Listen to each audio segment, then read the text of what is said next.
Shyam Dyaur Aritir Adri Barha Ukta Shushman Vrishabharan Swapna Sastan Arityan Anumada Swastaye. Mother Earth gives us everything to sustain, to make us healthy, to keep us strong.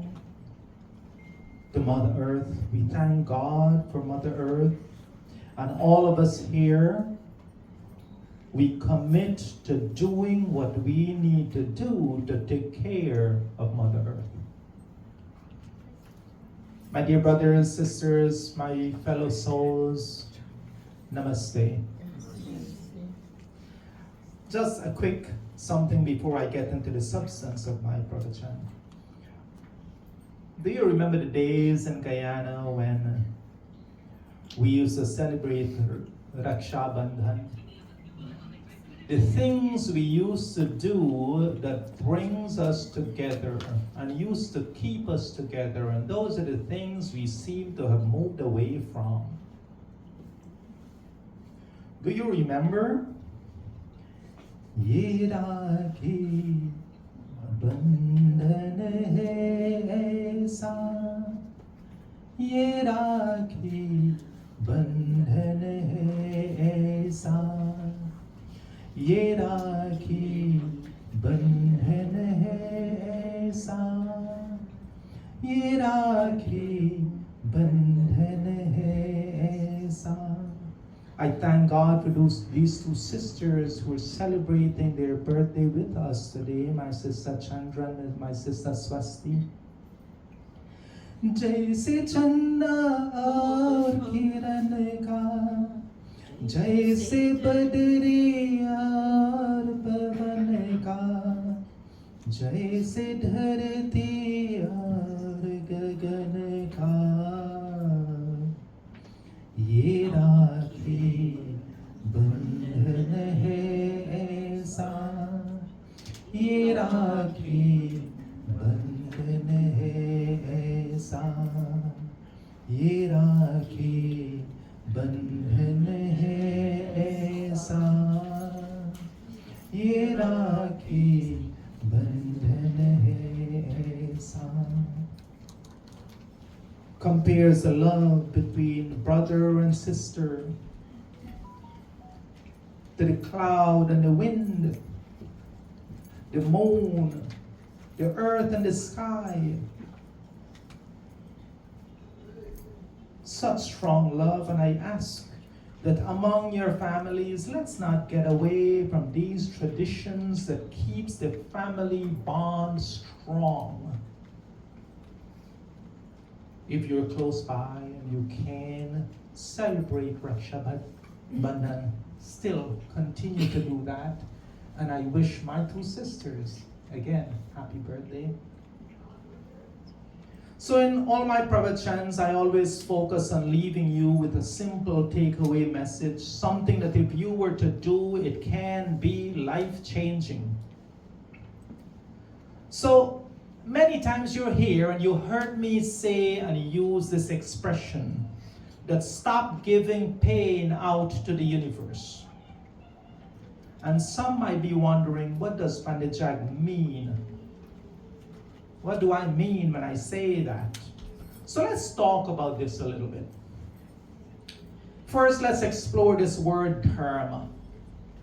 It means to live our lives as mentioned in the Shastras like Satya, truthfulness, Asteya, non-stealing, Saucha, cleanliness, and the one we will focus on today, Ahimsa, non-violence. Not really non-violence as in non-harming. No thought, no word, no deed that in any way, shape, or form harms something else. And in performing our karmas and duties towards family and society, we practice this. It will bring us peace that we seek in this life. So when I say that we should not give pain to the universe, I mean, we should not say things that bring pain to others. It means that we should choose our words carefully so that you do not use mean and hurtful words. It means you should not use words like verbal swords that wounds and inflicts pain in the mind of others. I mean that you should not say mean and hurtful things to your older parents, who you must have more patience and tolerance and compassion for at this time. It means that the husband, you should not get violent with your kids and your wife. And yes, the wife should not be violent with the husband either. You should not do anything to inflict pain upon others by your actions. I mean that you need to be the kind of person who's always in a state of mind that even your thoughts aren't hurtful. This is just one aspect of not bringing pain, not giving pain out to the universe. Next, you do not hurt and inflict pain on other animals, insects, fishes, birds, the animal world. They are also children of God under your care, not for us to abuse. When you go walking into your garden, do you kill insects and other things in your garden which is not necessary, which have not done anything to you? I know if there's people who, if they see an animal, they kill it. An insect, they kill it for no reason at all. I'll tell you a story about my one-time friend I used to work with a long time ago. I won't tell you how many years. His name was Bob. Many years ago, we used to work together. During break, everybody on a nice spring day, we'd go outside, we'd sit, they'd have their soda and their snack. And he sees a bee in the grass, and he walked over and stepped on the bee.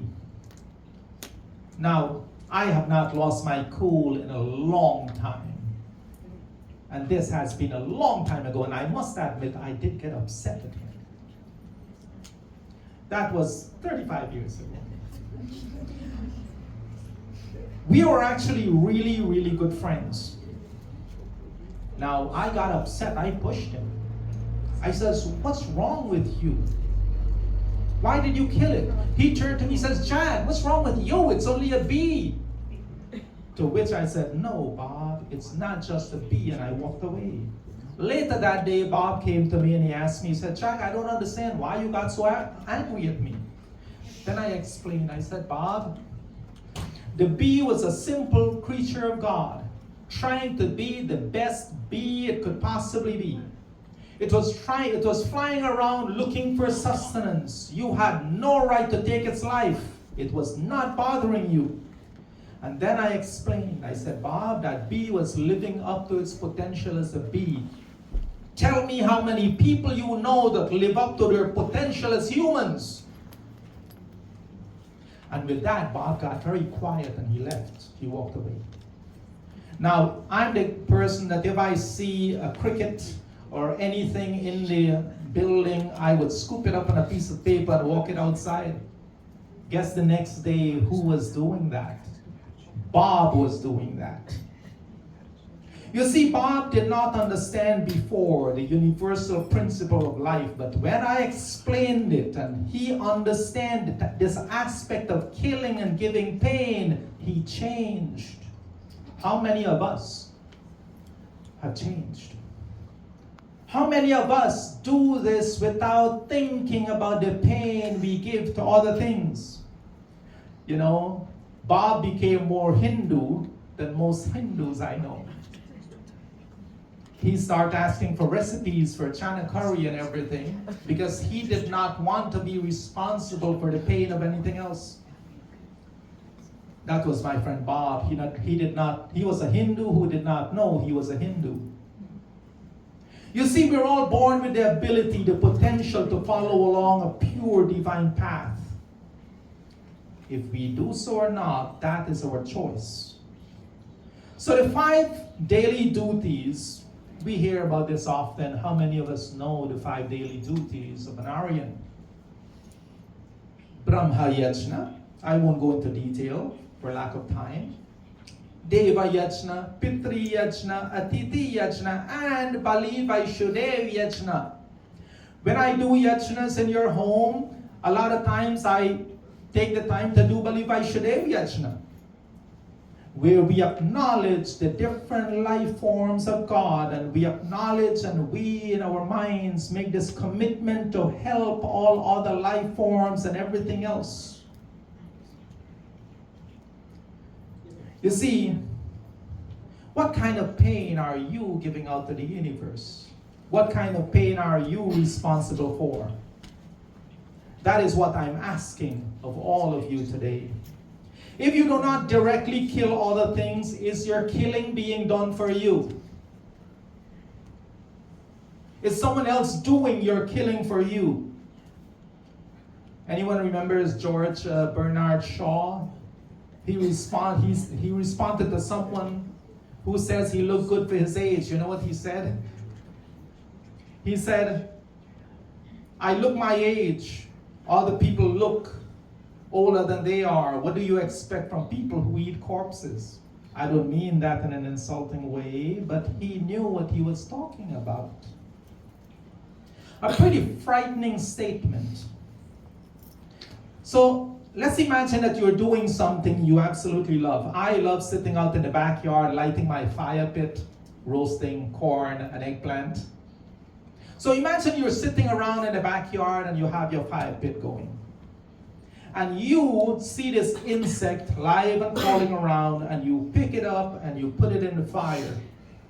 Who bears responsibility for that action? I'm asking, who bears responsibility for that action? You do, right?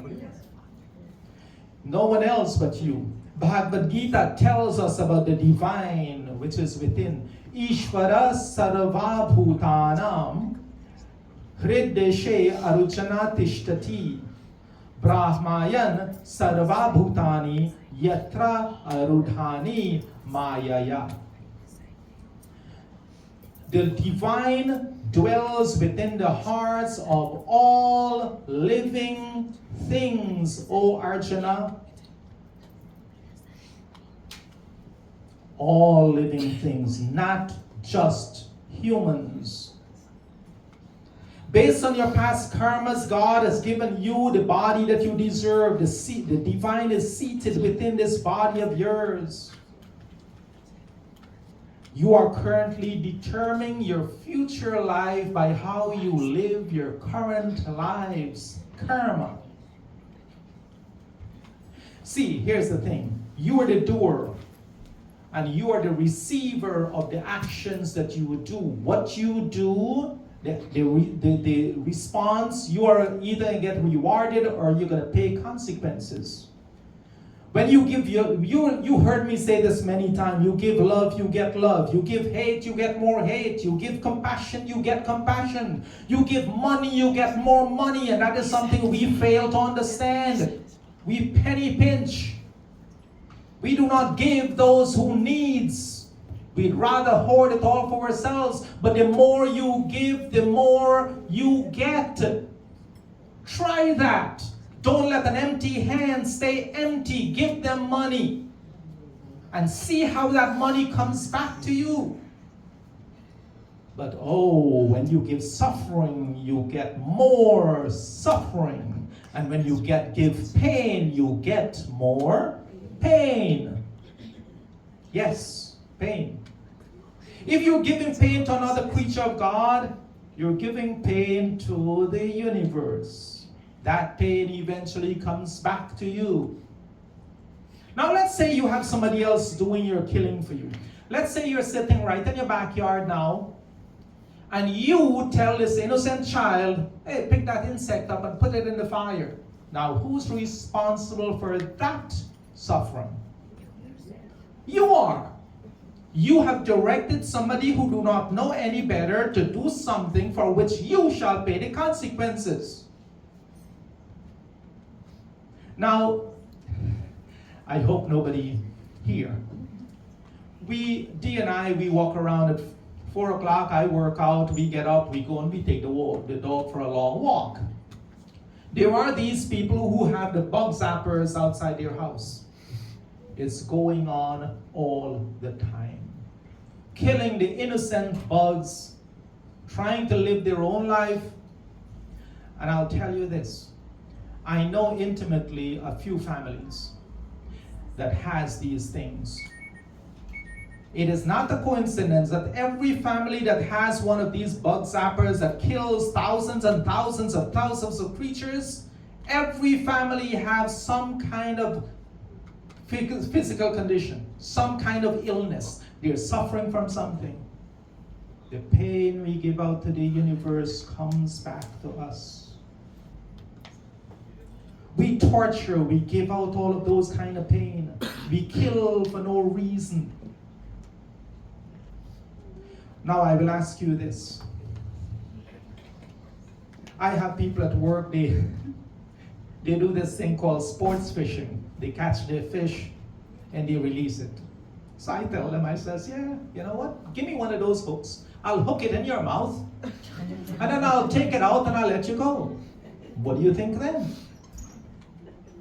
Are we giving pain to the universe? Just a thought. You see, all that negative energy, all that bad karma, all that pain that we're giving to the universe, all of that pain we're giving to other creatures. A lot of people tell me they sit in the backyard, they don't want the creatures to bother them. Wait a minute, you built your house in their space.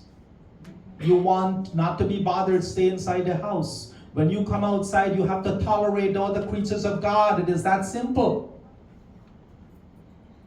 That is not good karma, my fellow souls. That can never be good karma. It never will be a moral way of thinking about inflicting pain and other things and killing for no reason. This is what I mean when I say that the pain and suffering you give out to the world come back to you. Our Shiva Sankalpa mantra, right? You remember we chanted. Om Sanapavasva Shangave. May my mind bring peace to the world of animals. Sham Janaya Shamarvate. May the animal world also bring us peace. Sham Rajano Shadibya. May peace blow unto the world of trees, plants, and nature. So my fellow souls, you want less pain? Give out less pain. You want less suffering? Give out less suffering. You want less misery? Give out less misery. This is how the universe works. You want more love? Give out love. You want more peace? Give out peace. You want bliss? Give out bliss. Pythagoras famously said, as long as men massacre animals, they will kill each other. Indeed, he who sows the seeds of murder and pain cannot reap joy and love. So my fellow souls, this is the karmic principle of the universe. I will remind you that the Balivaishadev Yajna is not something that you make offerings into. The Balivaishadev Yajna is a way of thinking. This is how we should be thinking, and that thinking should lead into that kind of action and those kind of words from us. It is not a yajna in which you light fire and you make sacrifices. It is a yajna of practicing caring for all the children of God. It is a yajna of practice. Today, as I close, and I know I've left you with a lot of information, and I pray that I have not offended anyone. That was not my intention. I pray that each one of you have a higher level of understanding, and that you walk away today more motivated than ever to practice true universal love. That selfless, equal love to all of God's children without looking for anything in return. I thank you all for being so kind and patient with me. Om Purnamadaha Purnamidam Purnata Purnamudachyate Purnasya Purnamadaya Purnamevavashishyate. Om Shanti Shanti Shanti Om. With love and humility in my heart, namaste to each one of you.